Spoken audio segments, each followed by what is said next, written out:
Welcome to our April community meeting. For those of you joining for the first time, this is where we come together to talk about all things careers education, but we're not talking about going to university as our career goals. We're really talking about the world of work and employability.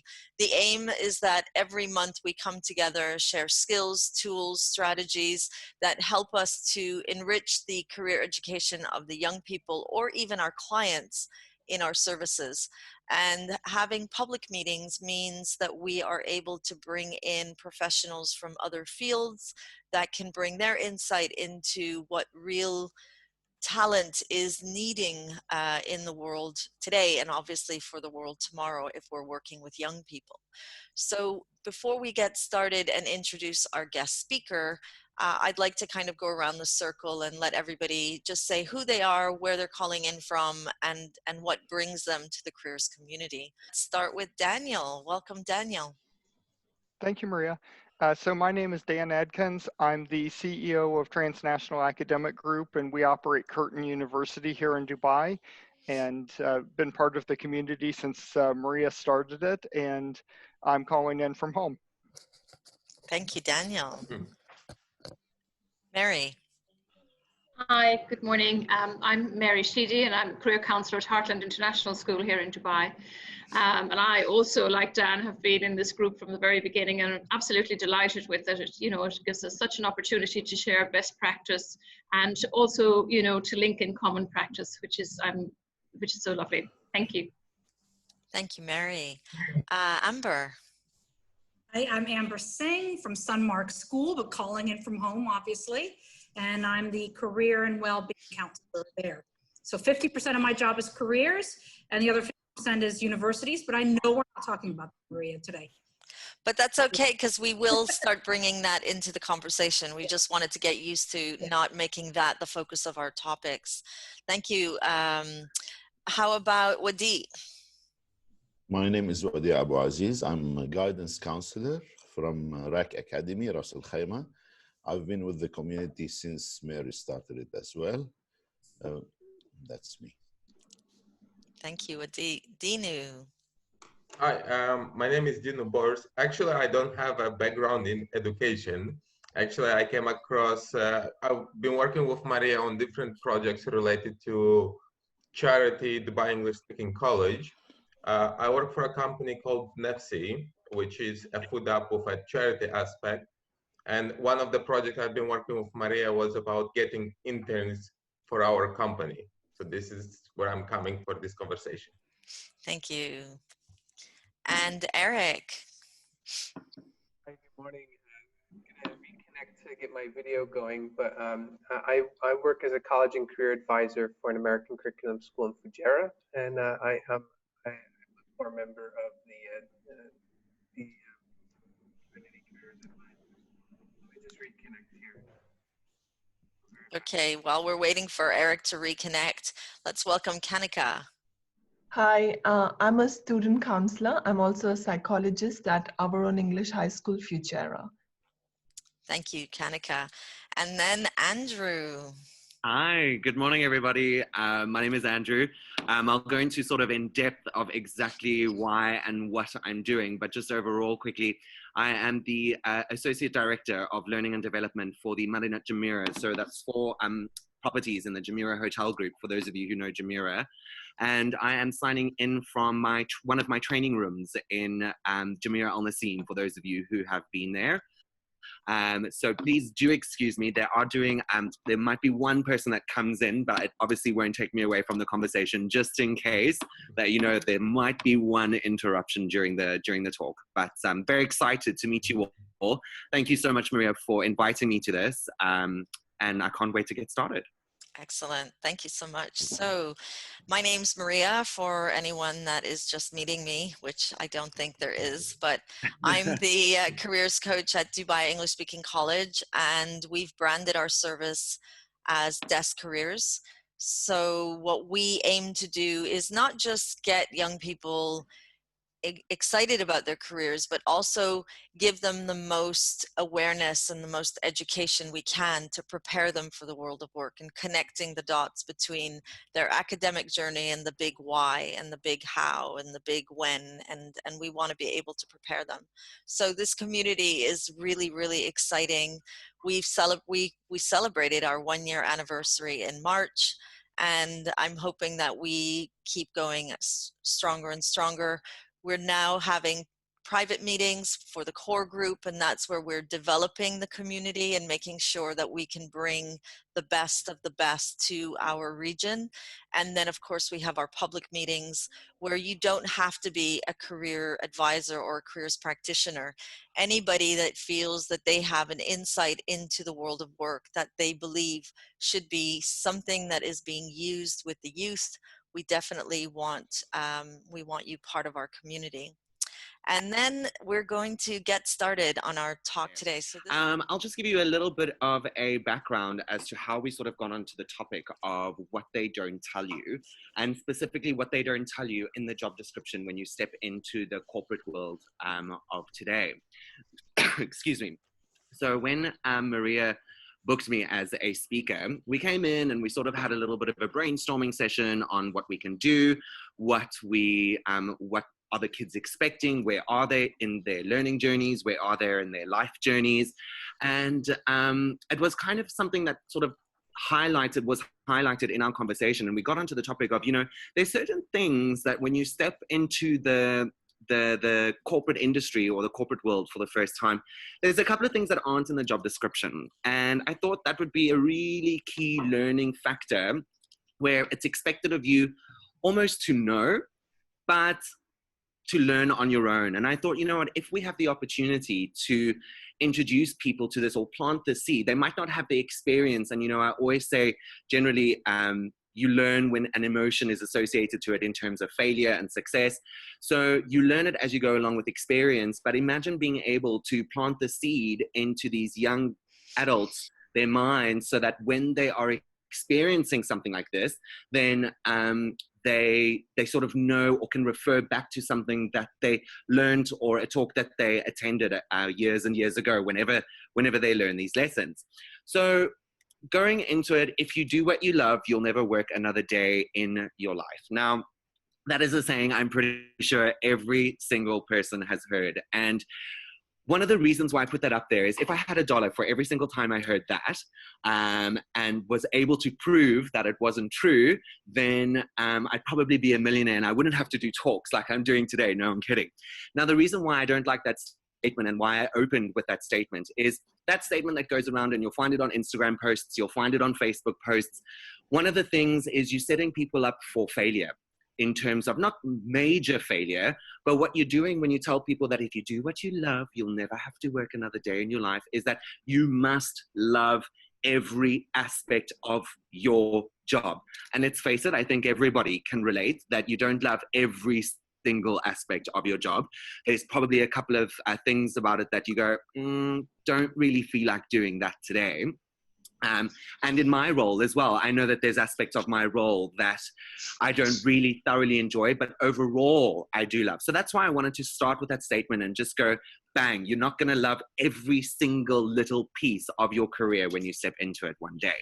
So Maria, if we go on to the next slide, I'll just give you a little bit of an introduction as to who I am. So I was born and raised in South Africa. I was born in Durban in South Africa, and I spent most of my life in Cape Town. And I did a little bit of a stint in Johannesburg before I moved to the UAE. I have an absolute love for commercial aviation, and at the young age of probably about 7 or 8, I was not the kid that was watching TV on a Saturday morning. I was outside because our house was on the final flight path, some of those houses that are close to airports. So I got to watch aircraft as they were coming in, and I would make my little schedules on aircraft so that I could watch them again at the same time the following week. So when I say commercial, when I love commercial aviation, it's probably more of a little bit of an obsession. While I was in high school, I got special permission to study from City and Guilds because I said to my parents, I don't really want to study straight off the high school. So I studied while I was in high school and got my third year management diploma through City and Guilds in food and beverage management. So that allowed me to step right out of school into the work environment. And I joined South African Express Airways as a flight attendant. And then I sort of set my sights a little bit higher than that and realized that I wanted to do slightly more international routes, get to more destinations, experience more cultures. And that's what brought me to join Etihad Airways in 2008 as cabin crew with Etihad. And then I worked my way up through positions in the company. So about 2 years into me being economy class crew, there wasn't any promotions into the other cabins, and I was getting a little bit, oh, you know, I need to do something different. And they seconded me onto the ground where I worked as an administration, but that set me up for a lot. It didn't make sense at the time, but it set me up for a lot of what I would be managing in terms of learning and the admin side of learning later on in my life. And then I got promoted to Etihad's youngest cabin senior, and cabin senior is in charge of the economy class cabin on the big aircraft, and on the single one aisle aircraft, they're in charge of the whole aircraft at the age of 23. So I stepped into my first leadership role at 23, which was pretty scary. And then I became Etihad's youngest cabin manager at the age of 25. So now that any aircraft that I stepped onto, I was in charge. And then finally, I then became Etihad's cabin manager of the year. At the same time, they got awarded the best airline in the world. And then I got my hands on learning and development in 2016 as a facilitator and course designer. And I really loved that. That sort of really sparked something in me. So I had this love for aviation and love for being in front of the room and talking to people and inspiring people and motivating people. And I realized this is definitely something that I wanted to do. And, you know, watching people, there's nothing like being in the front of the room or being on a video chat now that we're going through coronavirus, that when you see somebody learn or you see like the pin drop for somebody, there's nothing quite like that feeling when you know you've had and you're involved with getting people to be the best versions of themselves. So then I realized, okay, now that I'm part of the design of some effective leadership facilitation, I realized that I wanted to manage it and have a little bit more control in terms of what gets out there to be aligned with what's going on in the industry. And I started looking for something else. And that's what brought me to the Jumeirah Hotel Group in 2018. I joined as a learning and development manager in 2018, just for the Al Qasr and Al Masyaf hotels and the Tilly Spa, for those of you who have been. And then I was promoted to the associate director for the entire Marinat Jumeirah Resort in 2019, November 2019, exactly a year into my role. And that was based on my strategy, my leadership skills, my navigation through the corporate environment. And just a bit of my qualifications before we go into the next slide is I am a published author. My book is called, well, I'm a co-author, published co-author. My book is called Your Dose of Motivation. My chapter in the book is called Get Off the Ground. And the reason why I became a co-author with that is I was actually using a tool that I've used in my entire life that I decided to articulate and put into a book because I thought, you know, that's really helps me. Now, the book was supposed to be published in April, but with books and being published, we generally need a book launch. So we're currently in talks with the publishers and my agents. Are we going to do a soft launch? Will the soft copies be released as an ebook? Or are we going to wait until we can have events again and do the launch a little bit later on in the year? I'm a speaker, which is why I'm here today. Obviously a facilitator. I'm establishing myself as the world's first mental hygienist. And what is a mental hygienist? I'm very focused on how we talk to ourselves because our unconscious and subconscious minds don't know what's right or what's wrong. It simply believes what we tell it. So when you stub your toe and you say you're stupid, you're going to believe that you're stupid if you keep telling yourself that over and over again. Yet, when it comes to physical hygiene, if you graze your knee, you're quick to put a Band-Aid on there and disinfect it. So mental hygiene is something very important to me. I have a diploma, the level 5 diploma in learning and development through the Chartered Institute of Personnel Development in the UK. I'm currently busy with my certificate in the psychology of leadership through eCornell. And I also have a high impact presentation certification through Dale Carnegie. So if we go on to the next slide, we can get into the juice of what my talk was. Just to give you an idea of where we've come so far with Maria and I going into the talk was, I was supposed to do this talk live towards the end of March. Sorry, Andrew. And, sorry, Andrew. yes. I'm so sorry to interrupt. I just need, there's a There's somebody waiting in the waiting room and I can't see Okay. it when I'm sharing my screen. So, Okay. but keep talking, keep talking. Okay. So what Maria and I did was we were supposed to do the talk towards the end of March. And obviously with coronavirus, this wasn't possible anymore. And we had a meeting about it together with the bureau that Maria booked me through. And we said at the time of the meeting that we were just going to postpone the talk because we'd already signed contracts and things like that. And we postponed the talk to when coronavirus was over and we were allowed to have gatherings again. And when we were having this discussion, it sort of dawned on me, there's possibly still something that we can do in the interim. And Maria had the same thoughts as well. So what we decided to do was take it slightly digital. And what that entailed was I did a parent familiarization session on very basically, it was about a 15-minute video that we did for the parents, just briefing them on what I wanted to take the kids through. Then I did a promotional video that was about 3 or 4 minutes long on what we wanted to take the kids through, or what the kids were going to be excited, these young adults were going to be excited about with me taking them through. And then we decided I turned my my living room / dining room into a little bit of a classroom, and I filmed it and put it onto my YouTube channel. So there's been quite a bit of feedback about that, some good feedback Maria was telling me.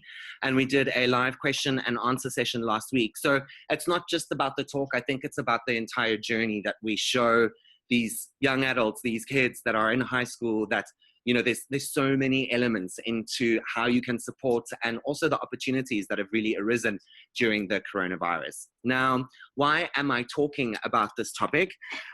Real talk.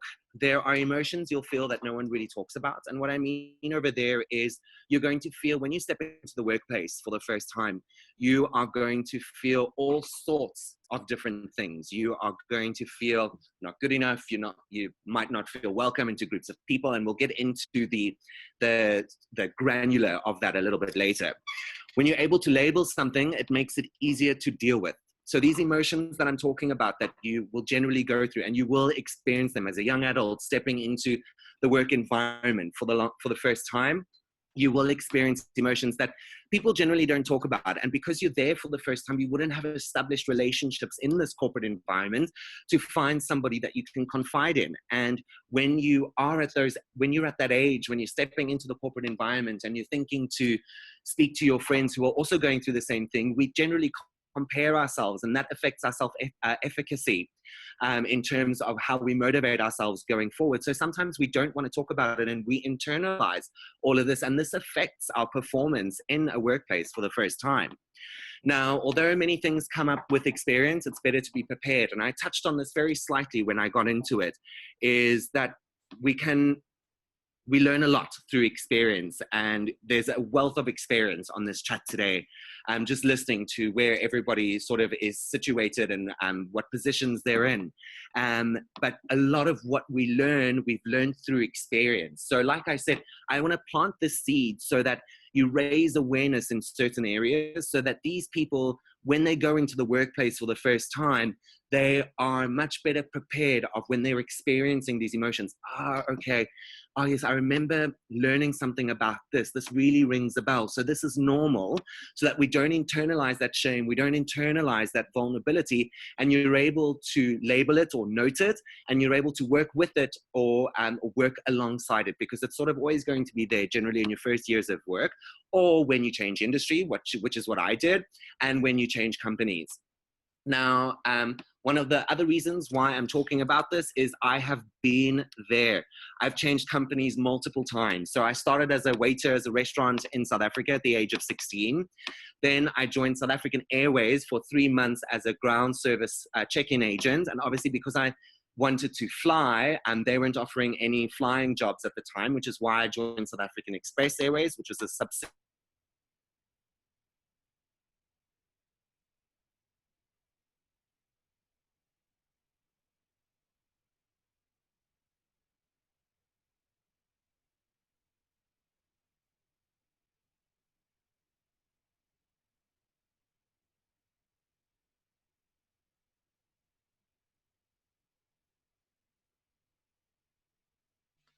Can anyone hear me?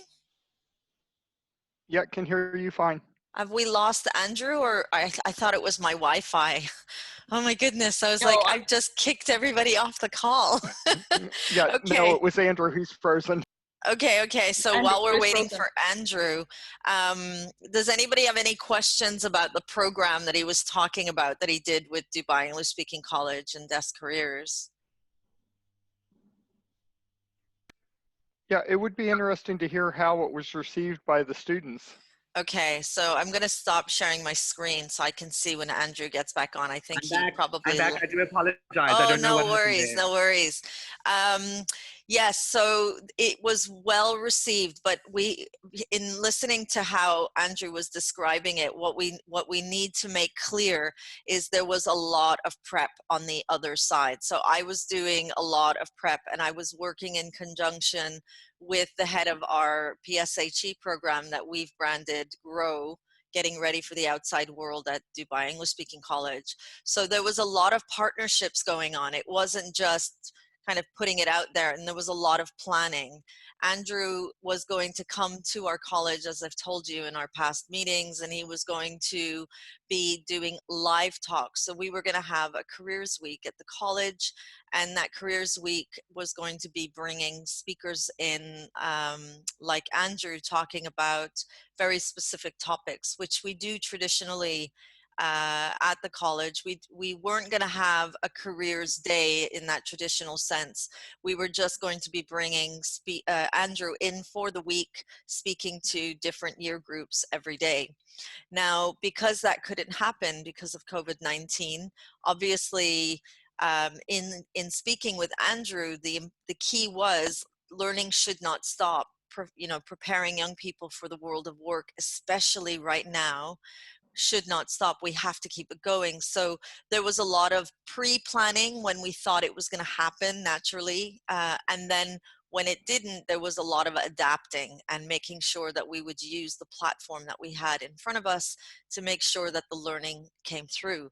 So Andrew was so fabulous in being supportive, and there was a lot of time given on Andrew's part. But I think, and Andrew, you can jump in here and correct me if I'm wrong, I think what helped Andrew was the structure behind what he was going to be doing too. So he knew clearly what every aim and every objective was. So in past meetings, you'll hear me say, understanding who your service users are and understanding what the learning key for them would be. And that helped Andrew to prepare, so that the theme is always the same, like he's doing with us today. The theme is the same, but the target audience is different, and educating them will be slightly different depending on what would be the win for them. So here you are, you're back, Andrew. I will go back to sharing my screen, but please, the platform's back on you, Andrew. Thank you very much. Yes, it was, I thoroughly enjoyed working, and your support, Maria, has been absolutely amazing. And everything has had I think one of the greatest things in anything I do when I step into, and that's why I'm starting this talk after a little bit about me, the purpose and why I'm talking about this, because when you have a purpose, when you have a why, as most of you will know, that generally eases people into motivating themselves, to listen or to be a part of it. And just as a side note, once we get through it, I'll discuss with you what if this is something that's really interests or piques your interest, how we can follow up, or what would be the natural follow-up to a talk like this today. So getting back into it, I've been managed, and I've had to manage. So I've been managed by some incredible leaders who I'm still in contact with today, but I've also been managed by some very, very poor leaders. And the great part about being managed by these very, very poor leaders is that they've taught me how not to manage, how not to lead. And I've then had to step into roles when I've managed people. At the age of 23, every single one of my crew members on board that aircraft were older than me. At the age of 25, people were still the majority. Now I had other onboard leaders reporting into me on a jet, and they were older than me. So that was I could have chosen to go down the path of complete insecurity and micromanage and be this absolute horrific leader, or I could learn from people and learn how to establish relationships. And the one thing in total, I flew for just over 12 years. And the one beautiful thing about being cabin crew is what I'm going to take you through in terms of group dynamics. When we are in a corporate environment, and many of you will know, with being with a company for even just a few months or a few years, as a flight attendant, when you go to work, you never work with the same group of people ever. You might work with one or two people that you've worked with before, but every single time you step into a briefing room, and I did this for 12 years, that group dynamic never existed before and will never exist again with those 13 people in the room. So having the ability to learn from that and manage and lead through that has also given me the experience to talk about this today. Now, I've said over there, I've learned from experience, and you can get a head start. Again, just referring back to that seed, never underestimating the power of planting a seed. Focus, bringing a little bit of focus, is if you have an understanding of what will happen, you can stay focused. Now, what do I mean by that? Your executive function, when we tend to go into the emotions that drive us in terms of shame or vulnerability, or doing something for the first time and being stretched out of our comfort zone, if you know that this is generally normal and this is what you're supposed to feel, you won't take as much away from your executive function, and you'll still be able to keep yourself motivated to push through this resistance or to push through. So that's really, really important. The workplace has intrinsic and extrinsic distractions. This is normal. So your intrinsic distractions will be the emotions of, oh, am I doing this right? Is it perfect? Am I submitting the correct thing? Am I submitting it at the wrong date or leaving it too late? And then you'll have your extrinsic distractions. So your extrinsic distractions are when you bump into people in the passageway and you talk to them about something, they might motivate you to go down the wrong path, or you might get sidetracked. When you work in a corporate environment, you get distractions all the time. Like I've already mentioned before we jumped into the talk, there might be somebody that just comes into the training room. So you've got all of these distractions. This is completely normal. And with focus comes discipline, also something that they do not tell you. Now, in your job description, you get your roles and your responsibilities and your tasks and what's expected of you in terms of production. But what they don't tell you is the form of discipline that it takes. And knowing how to bring discipline into your life is also really, really important, because once you're disciplined, you're able to maintain that focus slightly better. Then sense of self. Now, this is something that I end the talk off, or like I said in the videos that we put on YouTube, that it's time for our final descent into our destination, and we're going to finish off with a sense of self. Now, what I do is I'll end this with how you're able to grasp what makes you an individual. Okay, because there's people in the world that look like you. There are people in the world that can talk like you. There are people in the world that might have the same interests in you. But what makes, and it's not your fingerprints, what makes you an individual? And as I get comfortable being uncomfortable, because this is going to happen. You might not, the uncomfort might never become comfort, but get comfortable with the uncomfort, because if you normalize the discomfort, you're more inclined to take a step into a stretch assignment and start spending time on the things that expand you. In life, there will be things that expand you, and there'll be things that deplete you. Focus on the things that expand you, that energize you. And I'm going to give you a tool towards the end on exactly what to look for and go on with that. So if we go on to the next slide, please, Maria.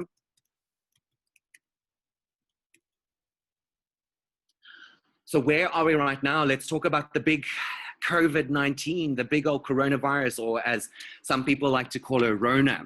Now, what are you learning? Doing something new on your own, because you've been forced to stay at home. So a lot of the things, or before I did this before we did some of the restrictions were lifted for Ramadan.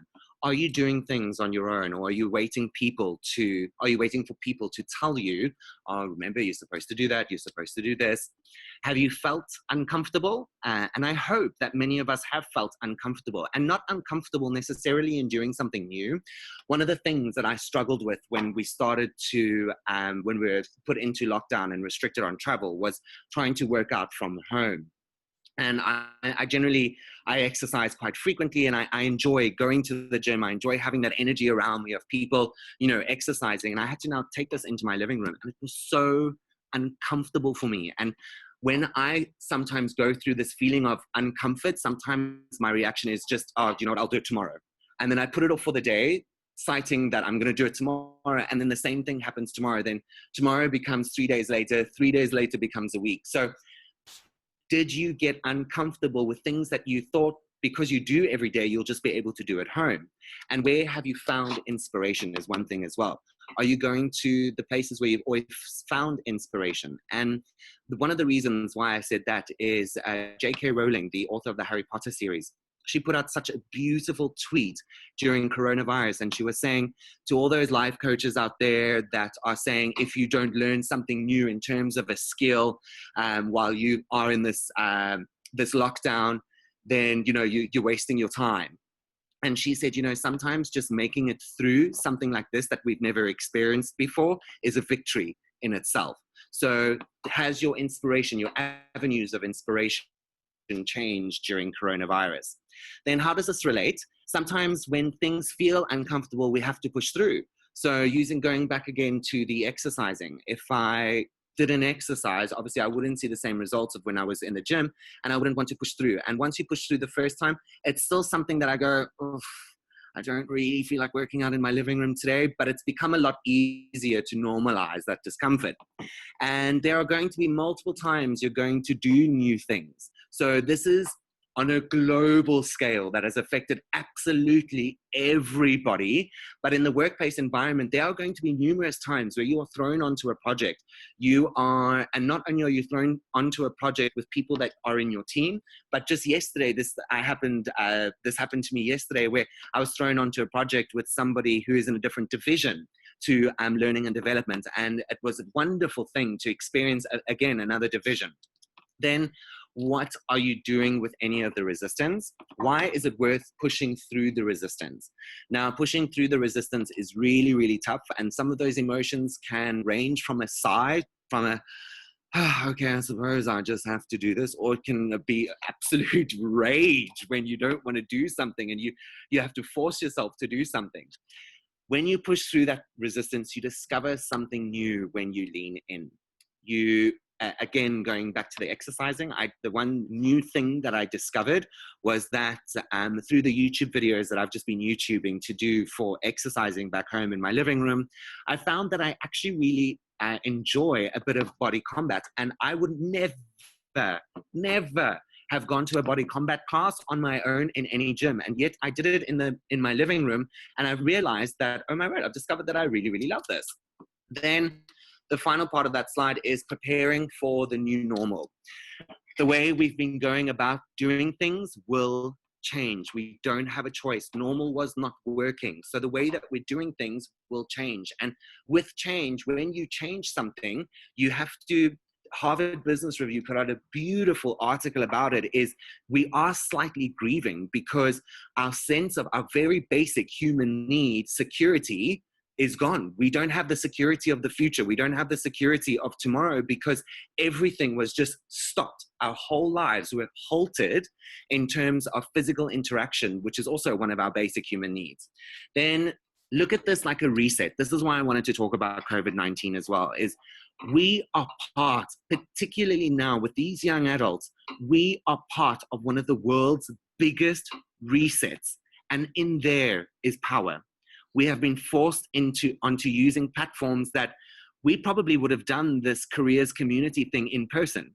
We wouldn't have probably explored this as Zoom if we didn't have those restrictions. But we're doing this as Zoom, and you're catching up with all of your team members via Zoom, and we're realizing that we can probably be a lot more efficient using online platforms because we've been forced into it. So this reset that we are currently in is phenomenal power. Maria, if we can go to the next slide, please. So over there, it's just a sort of a signal slide. It's a video that I won't play for you now, but it ties in very well with coping with uncertainty. And it's by Mind Tools. And those of you who are in learning will know Mind Tools is such a resourceful website. So if you type Mind Tools, Coping with Uncertainty, after we do our discussion today, it's a really handy, it's about 3 or 4 minutes long. There's 2 videos that I bring into the talk. One is Mind Tools, Coping with Uncertainty, and one is by a company called Centus, and they, their video is entitled Emotions and the Brain. You'll see the slide for it later, but they've done a whole brain series on the amygdala hijack, when it comes to multitasking and things like that. Such useful information in 2 or 3 minute micro learning. So awesome things over there. Next slide, please, Maria. Alrighty, now we're getting into the juice of it. So you can think that we're at cruising altitude at the moment. Now, group dynamics. Group dynamics are play such a big role in everything that we do. And group dynamics, you can look at it as group politics, you can call it group dynamics, you can call it whatever you want. But one thing that I said in the talk that we did for the kids online was, people will generally, your reaction will be like, oh, I don't get involved in group politics. Group politics aren't for me. I don't do it. Everybody, absolutely everybody, is part of group dynamics and also takes part in group politics. Because what people don't realize is that group politics are also very good, because it forms competition between departments. It can be really, really healthy, because you can see what people are capable of when you put them, when you very in a healthy way put them against each other. So group politics and group dynamics are very, very important. Now, group dynamics is generally a journey that I took these guys on. And the first part of when you step into the role for the first time, or when you step into a new team or a project for the first time, is you're going to go through the Tuckman's model of group forming. So the first one is forming. This is when you enter a new group for the first time. So it's your first day at work. You're super excited. What do? You get there half an hour early because you want to make a good first impression. And you step into this for the first time. People are generally very friendly, because that's how we've been raised. We've been raised with manners. We've been raised to respect people. And we step into a team for the first time, and people are generally very nice. So they're very formal out of courtesy. Now, how do you handle this part of forming? And the advice that I give over there is, this is your opportunity to, if you are in the capacity to do it, to take the lead, or to at least show what you are able to bring to the table. And people will generally shy away from this because it might come across as arrogant, or it might come across as boastful. But if you do it in a very tactful way, people immediately are able to understand what you're bringing to the table, what you're bringing to this project. Then one of the things that I encourage people to do in this part of the model is to set clear expectations. Set clear expectations on what you have for people. Just bring it up in the meeting. Go, hey guys, why don't we brainstorm about the expectations that we have of each other? Then the next part, and as much as we try and avoid this part, it generally happens, because this is what happens when you meet people for the first time. And again, this is not only just for the corporate environment, it's also for personal environment. Think about a time when you've gone to a soiree or a rendezvous or a party or wherever, and you've met people for the first time in a friendship circle. I know one of my very best friends, we didn't really get along. We were nice to each other when we met each other, courteous, as is in forming over there. But when it came to the storming part, it generally happened. We went through a phase where we didn't like each other, and then we became best friends. So this is generally very natural, and we all will go through it. Now, in storming, you've gotten to know each other a little bit better, and now you're starting to show resistance. So when you disagree with somebody now, you are starting to resist slightly. Then this is when your conflict and competition comes in, because emotions are heightened. The pressure is on. The pressure is on to perform, and you're not necessarily agreeing with what everybody is talking about. Then at this point, any good leader will step in and, lead through storming and provide leadership through storming. But if you don't have that quality in a leader, and the group itself has to take their own charge and their next step, the best thing to do is to find common ground. So find what you are trying to find, or remind yourselves what the end goal is with everybody. And one of the things the stories that I used in one of the video that I created for this was, I was operating a return same day flight, an RSD, which means we go and we come back to base the exact same day. We don't lay over. And I was with this girl that was in briefing, who wasn't engaging. very well in briefing. And I thought, okay, maybe she's had a bit of a bad morning. She's, you know, that's fine. It's early in the morning anyway. Maybe when she has her coffee, once we get on board the aircraft, she'll be okay. And we got on board the aircraft and she was continuously making mistakes. So after about the second or third mistake, I addressed her and I said to her, I can't even remember what her name is now, but I said to her, look, this is what you're doing. Let's have a talk about it. And she responded to me with her back towards me, which I found very disrespectful. Now, at that time as a leader, I had the experience of being able to have a pretty stern conversation with her. But again, that's coming from experience. But this storming that happened in the conversation that we had, we basically decided that we're spending the next 16 hours together. 14, 16 hours. We're going to Athens and back, which is about a 4.5 hour flight there and then back. And we can either be best friends because we'll be working together in business class, or I can walk around with a manual and I can walk behind her and go, you're doing that wrong, you're doing that wrong, you're doing that wrong. And we decided in that moment that we generally want to be best friends for these next 14 to 16 hours. So let's make the most of it. But we wouldn't have got to the next phase, which is norming, if we didn't go through the storming part. And now norming this is where you begin to reconcile. So once you found that common ground in storming, you step into norming because you're realizing, okay, now we are a group, okay? And I'm working as part of a group for something bigger. Whereas in storming, you're in a group, but you're still operating from the mindset of an individual. Then because of norming starts to feel a little bit more normal, you lower levels of anxiety, and now you're developing cohesion within the group. And this is where you can collectively learn and provide feedback to each other, because the ground that you're on now, once you've stepped into this, is you collectively you provide feedback to each other. So this is also the great dynamic of learning. This is a great part for learning in these areas. Then we have performing, okay? So this is demonstration of independence, right? Tasks are balanced based on individual contributions. So now everybody knows where your strengths are. And one of the things that I highly recommend, some of you will probably know this already, is the Clifton Strengths Finder system by Gallup. This was something that I used in my career, which was so handy. It identifies these 34 top strengths that you have and then polarizes 5 of them. So with this is when tasks are assigned with Clifton Strengths and knowing what my strengths are, it tells you the people that you generally want to have around you, because their strengths will complement your strengths and you'll be able to work together a lot easier. So for instance, Excel is not one of my strong suits and still isn't one of my strong suits. It's more of a performance goal than it is a learning goal. I just sort of want to get it done. I have, I generally have people around me that are a lot better at Excel and, enjoy that data and analyzing that data and taking those numbers and using those formulas. So tasks are balanced. So if I was on a project with an aspect that included Excel, somebody else might take that part and I might take more of where we stand in terms of emotional intelligence and things like that. Encourage others to contribute. Now you change from just realizing in norming what you can contribute. You now have, you're encouraging others to contribute and go, okay, this is really honestly what I want you to contribute. You now encourage people in the performing stage. And now you've got strong levels of trust build from here. So now you trust people a little bit further than what you see them in the group. And that's absolutely beautiful, because this is where you start to build those real strong relationships, because you've gone through these phases with people through the storming and the norming. You now trust them a lot.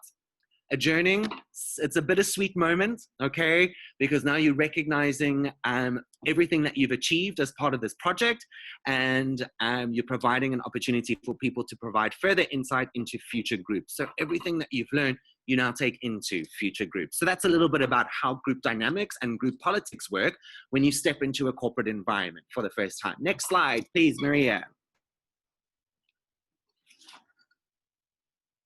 Okay, so now when you're experiencing some of these emotions that I'm talking about in the norming and the storming and the performing, there are certain people that you really want to avoid when you are going through these things. And the first person that you want to avoid is people that feel shame for you, remind you how you should be ashamed, and then follow with an awkward silence.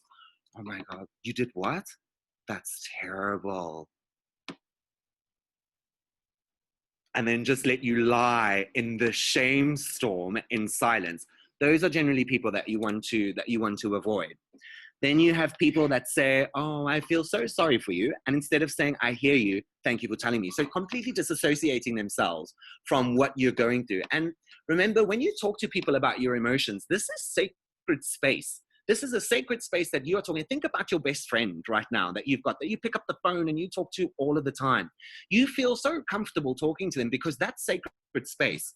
But sometimes in a work environment, particularly, you're not working with your friends, so they might not be able to relate. So when you build these relationships within a work environment, you want to have people around you that you can trust and allow into the sacred space and don't judge you for that. And when you say, oh, I feel so sorry for you, that's terrible, you're completely disassociating and you're completely sympathizing. And sympathizing drives disconnection, complete and utter disconnection.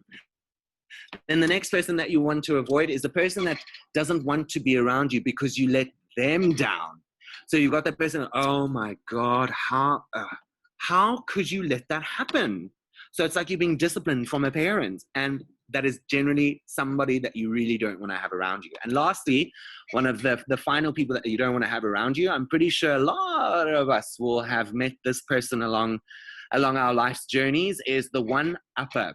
You know, if you're sick, this person's got corona. If you've got this, then they had Ebola. So the one-upper is always one-upper on top of you. Oh my God, that's bad, but you won't believe what happened to me yesterday. So these are people that you generally, when you hear people say these things, make that decision and go, okay, I've allowed you into my sacred space. You've now shown me, because when people show you who they are, believe them. So you've now shown me who you are. Lesson is learned.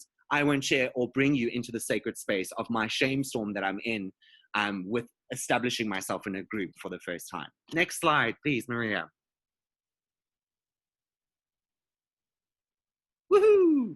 And then one of the things that I wanted to take you into is the types of leaders that we have out there, because everybody tells you there's a leader, there's a manager, but nobody really tells you there are different types of leaders, and the leader is evolving. So for those of you, well, for everybody on the call, you would have been to some form of learning and development talk or presentation, and they would have had that slide up where it's manager versus leader. Can you relate to that? Yeah, you probably would have seen a manager versus leader. Now, manager is falling away. Leader is going to fall into where the manager was on that slide, because the leader is evolving, particularly now during COVID. But for today's talk, we're still in that manager versus leader, but nobody tells you that the leader has different dimensions. And I tried to break them down, and this is from the Hudson's theory of leadership derailers. And one of the first leaders that you're going to come across is the visionary leader. Now, this leader is someone who's able to paint vision. And before I go forward, what I want you to know is you'll probably relate to a little aspect of each of these, one more than the rest, but you'll probably relate to a little bit of these as leaders in your capacity, because we generally shift depending on our environment, our climate, who we're talking to, but we fall into, when we go into our habits, when we're under stress, we fall into one of these categories. So while I'm talking, have a little think about what fits you the most. Now, the visionary leader is somebody who is able to paint this magnificent vision of, okay, guys, welcome to this project. This is the work that we're going to be doing together. And they paint this end product that is absolutely amazing. But then what they can do is sometimes, because they're so focused on this beautiful vision that sounds amazing to them, and when they articulate it for you, it sounds so amazing for you, they might not be fully aligned with all of the stakeholders in the company. And if they're your leader, you obviously want to make a good first impression, and you want to do as much as you possibly can. So how do you handle a leader that is this visionary leader, but aren't aligning with key stakeholders like general managers, RVPs, and things like that?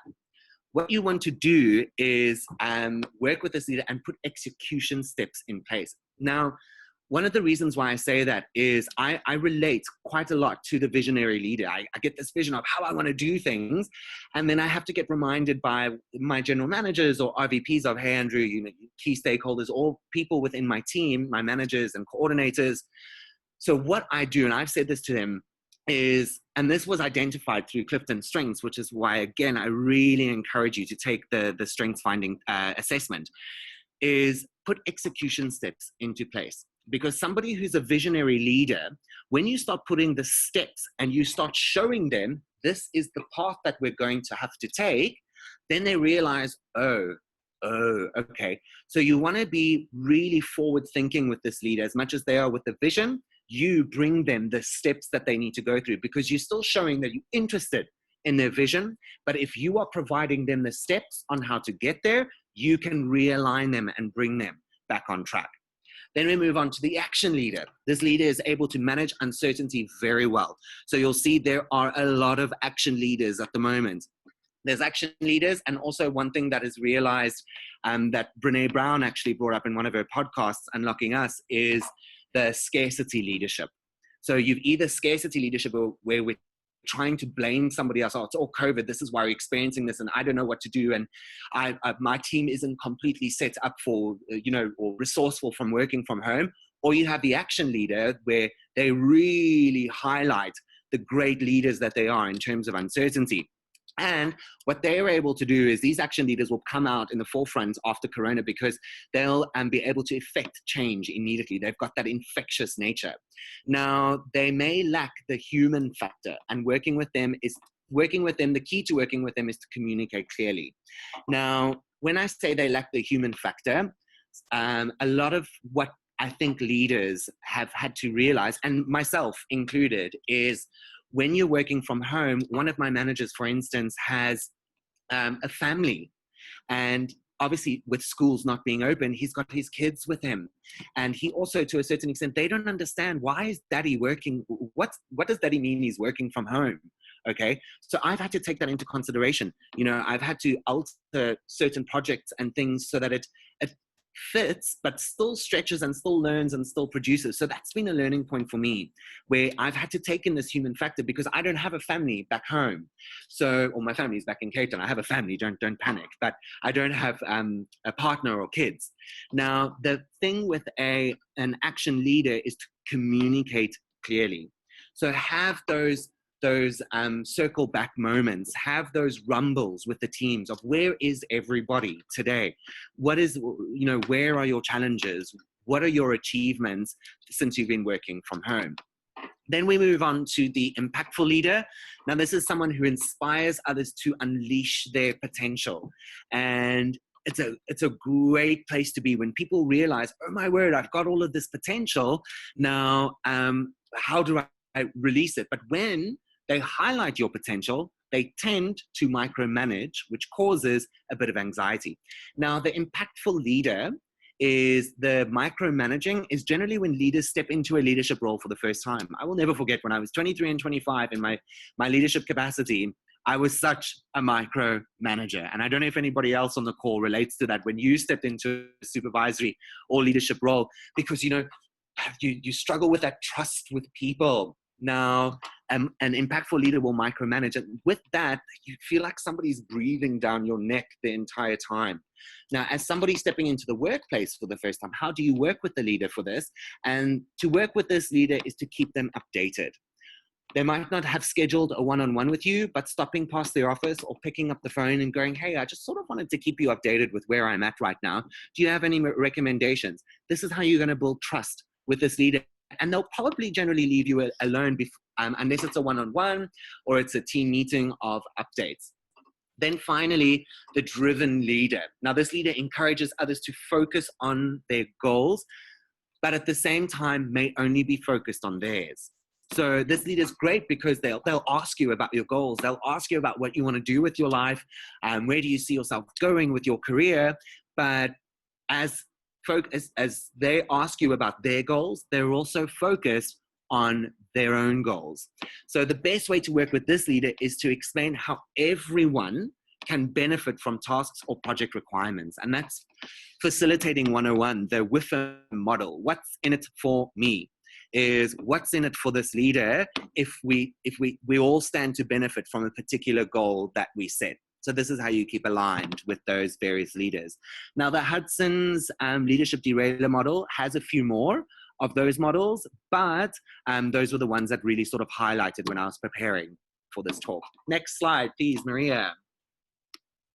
Okay, now you can consider what we sort of would be that final descent into our destination. Please fasten your seatbelts, ensure that your seat backs are in the full upright position. Maria?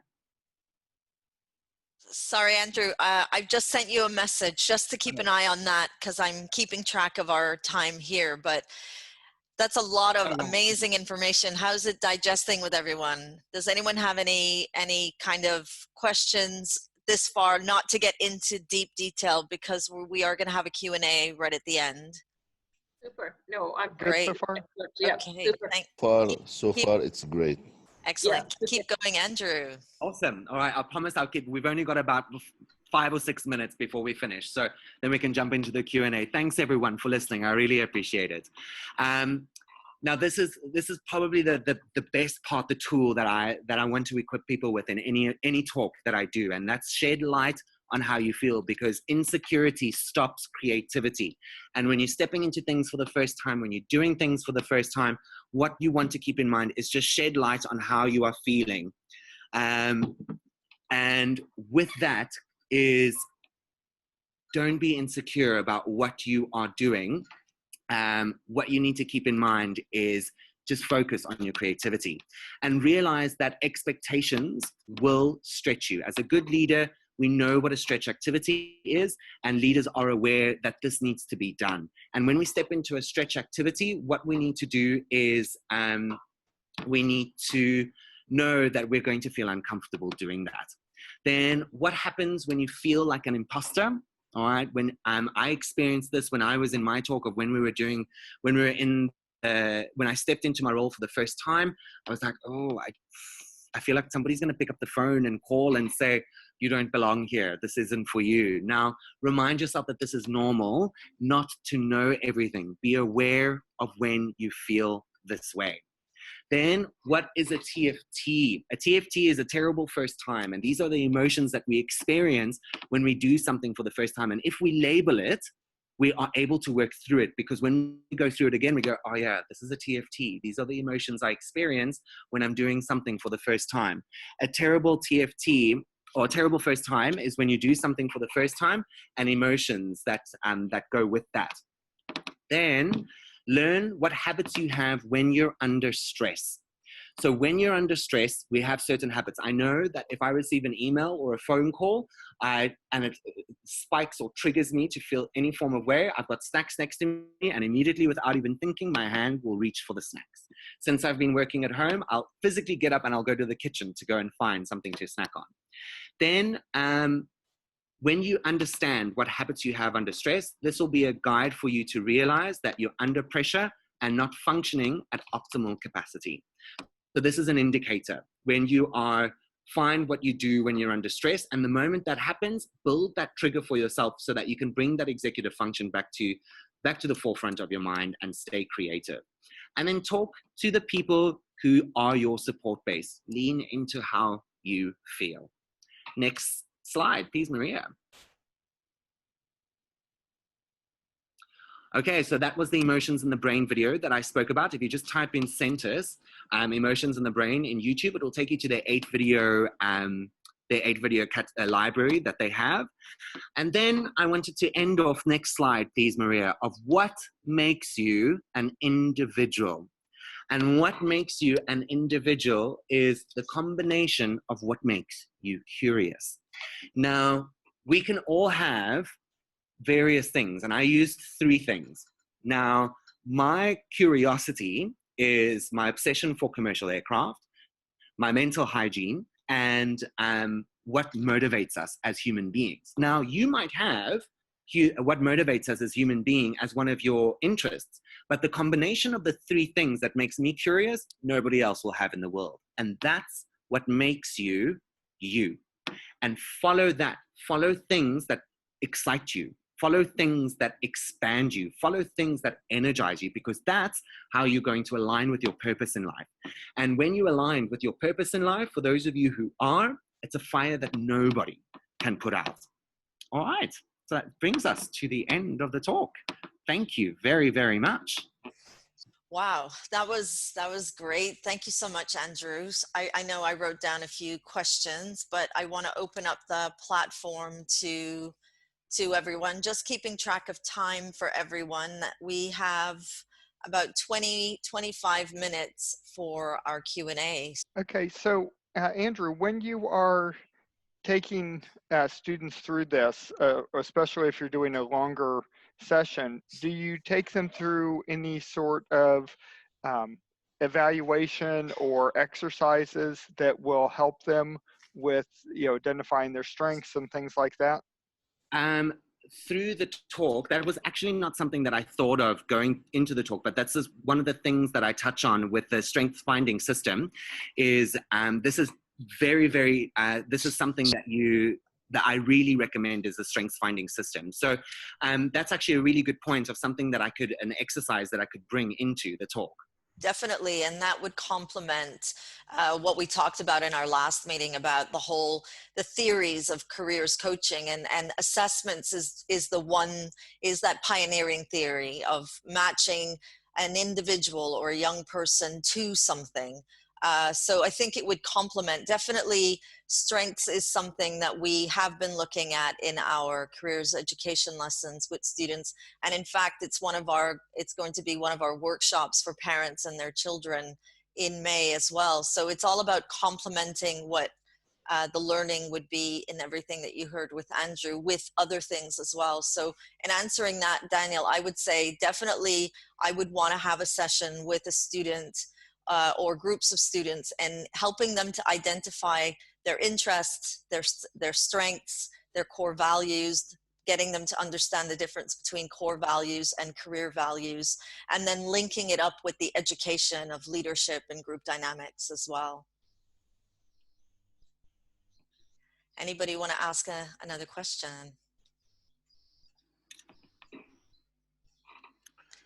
Okay, for the age group that we work with, do you recommend the strength assessment or the interest assessment?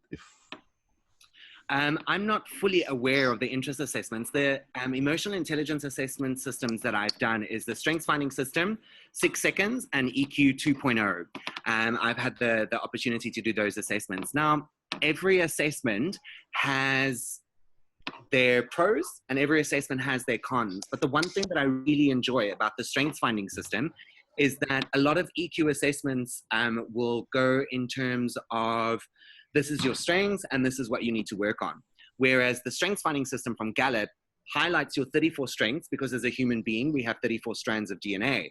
And then it polarizes your top 5. So everything is considered a strength, but you might have a strength that's ranked at number 34, and you might have a strength that's ranked at 1.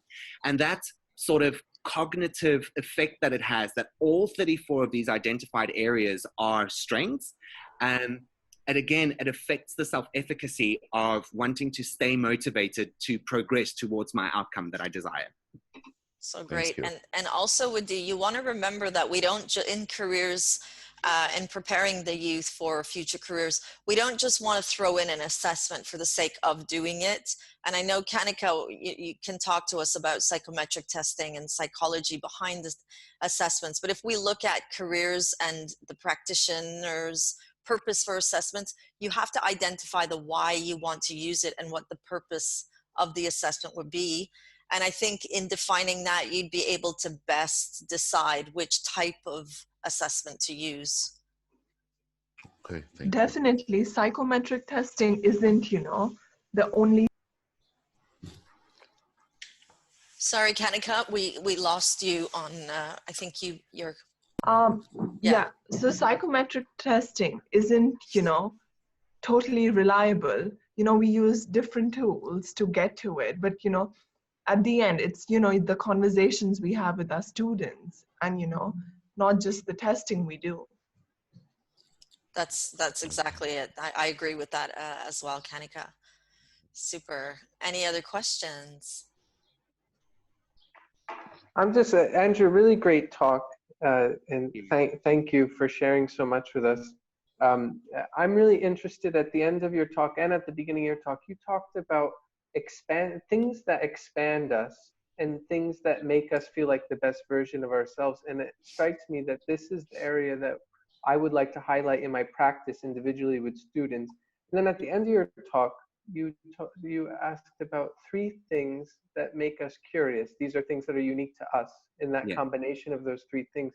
And I'm trying to think about how I can bring that into my practice in a functional way. Like how, I can sort of gear conversations towards, with individual students, what makes you feel like the best version of yourself, what makes you feel that expanded version of yourself. But are there any tools or anything that you can, that you know of that distills this into sort of a process? It's sort of on the same line as what Kanika was saying, that it all comes down to those individual sessions and the talks, and the testing is a means to an end, really. But can you envision about how we might work that in practically to our practices? So one of the things that I've used in the past in terms of coaching people and that sort of thing is I encourage people to start making lists of, think about one of the things that happens when you get distracted. Say, for instance, you're sitting now for the rest of the day and you're having a cup of coffee, you're just having a break from doing any work, and your mind starts to wander. Number one, when your mind wanders in a certain direction, that is something that you need to pay attention to. Because when your mind wanders, it's taking you to something that generally piques your interest. So that's one way to start realizing, okay, I need to start investigating further where my mind is taking me. Number two, what I ask people to generally do is I ask them to make a list of things. I ask them to make a list of at least 10 things that excites them. And some people turn around and go, oh, but I can't think of 10 things that excite me. No, set a timer for yourself, set 3 minutes so that you're working slightly under pressure, and make a list of 10 things that excite you. Then what you do is, once you've taken these first 3 things, is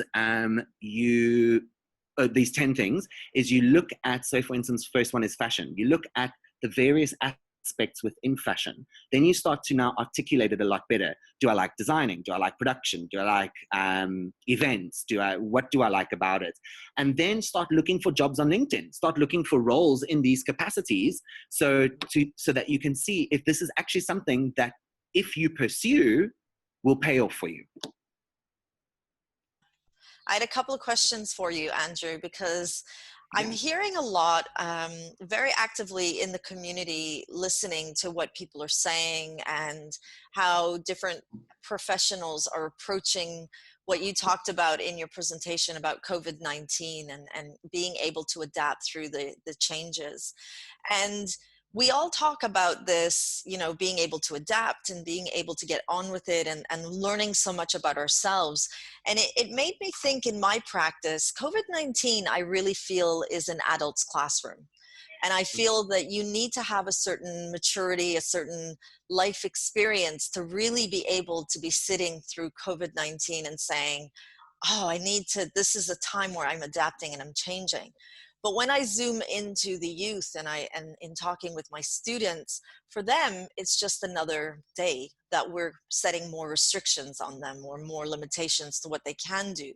How would you approach, or, when you're thinking about those new entries and the experiences that you'll have in learning and developing when you have young people entering the workforce, how would you approach their being able to look back at being 15, 16, or even 18 and 21 and saying, you know what, maybe back then you didn't realize that you were living through a life classroom, but actually talk to me about it in this interview. Tell me what that was like for you, so that we can bring it, like Eric is saying, more practically into our practices. Because I do think COVID-19 is an adult's classroom. And I think as adults, we are more equipped to look at the experience and say, I'm learning something today. Sorry, I don't know if that was a question or it was just kind of a thought-provoking, what do you think? Absolutely. One of the things that I want to highlight over there, and I don't think we do this often enough, is reflection.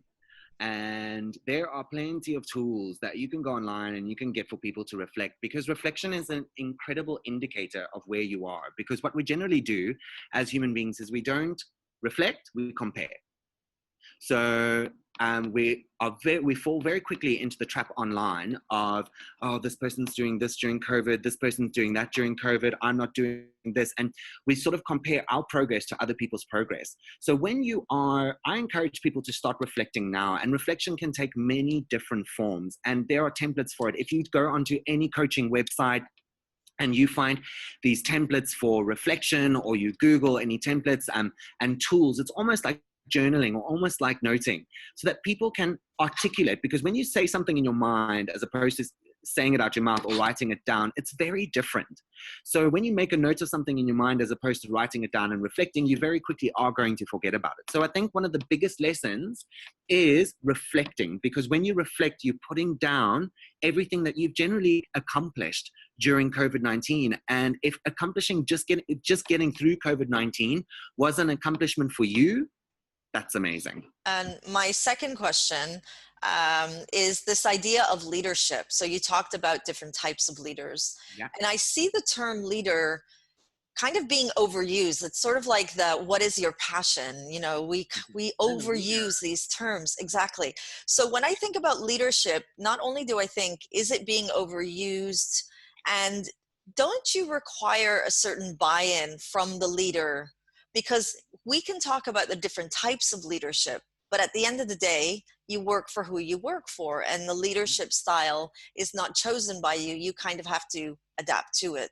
So how do you see in your role, and what do you tell clients, is how do you kind of diffuse this fairy tale term leadership and get them to really understand it doesn't matter, it's about adaptability? One of the things that really works for me, in the beginning when I was led by some of these leaders, when I started my career many years ago, was I would take it personally. When they were acting in a certain way, or they said something, or I didn't respond fast enough to an email, I would take it so personally. But then I realized through learning and through experience, and this is why I talk about these leaders, is what they do is generally not personal. And as young people, we generally do take things personally, because you're still in that phase of your life, particularly when you're 17, 18, 19, 20, even 21, where you're going, I really care what people think about me. So one of the things that's really, really great as a tool to move forward with is we need to know that there are 3 drivers of human behavior. And as a human being, we always only consider one of them, because our brain wants to do the least amount of work possible and expend the least amount of energy. We go immediately to the one human driver, which is the individual, because that's what's happening in front of us right now, and that's what we can physically see. But as a young person going into this, there are 2 other drivers that take a lot of effort to start thinking about, but if you practice it enough, it becomes second nature to you. And one of those drivers is the social influences. So when a manager or one of these leaders is not particularly happy with what they're seeing in front of you, the way, like in terms of production of a project and things like that, is they might have just gotten off the phone call or gotten off the phone with their boss who's given them grief. They might have stopped by somebody in the passage that they actually don't like in the workplace. And that affects their mood when they are addressing with you. But because we're only seeing this leader is upset with me in front of me, we tend to go to the individual. And then the final part of that question, the third part of human behavior, or driver of human behavior, is the situational constraints. So this leader, there could be 100 reasons why they are addressing or talking to you the way that they are talking to you. Could have been in a car accident, could have been running late, kid might be sick at home. There might be these situational constraints in their environment that is affecting what they do, but without even thinking about it, they just project it onto you, and immediately, and I'm so guilty of that, you take it personally. So when you're dealing with these leaders and adapting to these leaders, and this again comes with experience, but again, planting that seed and knowing that it's completely normal is very important over here. So when you come across these leaders and you go through that, it's very important that we practice. And I've used this tool in terms of writing down. If I go to that is the individual, I go to that driver and I think, my leader's upset with me. But then I force myself to go down and I write down again, using a timer. That's the most important part. Otherwise you can sit on a project for months. is you write down 5 things that that could have socially influenced their mood or behavior, and 5 things that the situation could have impacted their behavior and how they've spoken to you. So what I loved about the Q&A part, and this is what I wanted everyone to experience before walking away from the meeting, is to see how dynamic Andrew is in being able to respond to questions on the spot. So yes, guest speakers can prepare for their talks, but the Q&A really shows you what kind of a response you'll be able to get from the speaker if you decide to work with them moving forward. So Andrew, thank you so much for bringing your insights, so much information. I really feel your talk could have been like an entire week's workshop and doing so many different things, but I leave it to everyone now in connecting with Andrew and seeing if you want to be doing anything for your students or your team at the institution that you work. It's all about what you take away and how you want to bring it to your practice. So we're not here in our public meetings saying, you know, you have to do this. No, we're here saying, listen, this is the wealth of information that we have. What you want to do with it moving forward will depend on how you want to bring it to your practice. And that brings us to the end of our April public meeting. Thank you all so much for coming. Lovely to meet everybody. Have a wonderful day. Thank you for your talk. Thank you. Bye-bye. Thanks a lot, Andrew. Everyone, talk soon. Bye-bye.